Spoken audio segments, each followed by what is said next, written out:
નમસ્કાર મિત્રો, વિડીયોમાં તમારું સ્વાગત છે। જી હા મિત્રો, અત્યારે હાલના મોટા અને મહત્વના સમાચાર સામે આવી રહ્યા છે। તો મિત્રો, સમાચારમાં વાત કરીએ તો મહારાષ્ટ્રના બુલઢાણા જિલ્લાના જલગાંવ જામોદ તાલુકાના એક ગામમાં થોડા દિવસ પહેલા ખેતરમાંથી હળસળગેલી કપાયેલું માથું અને થોડે દૂર ધડ મળી આવતા આખા જિલ્લામાં સનસનાટી ફેલાઈ ગઈ હતી। 26 એપ્રિલના રોજ જલગાંવ જામોદ તાલુકાના રાજુરા ગામના એક ખેતરમાં એક મહિલાની લાશ મળી હતી, જેની સૂચના પોલીસે આપી છે। પોલીસ ઘટના સ્થળે પહોંચી અને તપાસમાં જાણવા મળ્યું છે કે આ લાશ મહિલાની છે, જેનું માથું ધડથી અલગ કરવામાં આવ્યું હતું અને લાશ અડધી સળગેલી હાલતમાં હતી।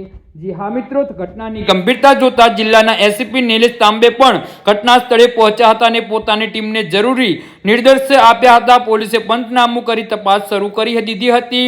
આ કેસના ઉકેલવા માટે Buldhana crime branch police inspector Sunil Akbulkar સક્રિય દેખાડવા જલગાંવ, અમરાવાડી અને આકોલ અને મધ્યપ્રદેશના જિલ્લાઓમાં ટીમ મોકલી દીધી હતી। આ તમામ જિલ્લાઓમાં ગુમ થવાના કેસ અંતર્ગત તપાસ હાથ ધરી હતી। જી હા મિત્રો, તો આના વિશે તમારું શું કહેવું છે તો નીચે અમારી કમેન્ટ બોક્સમાં જરૂરથી જણાવજો અને અમારી યુટ્યુબ ચેનલને સબસ્ક્રાઇબ કરવાની ભૂલતા નહીં। ધન્યવાદ।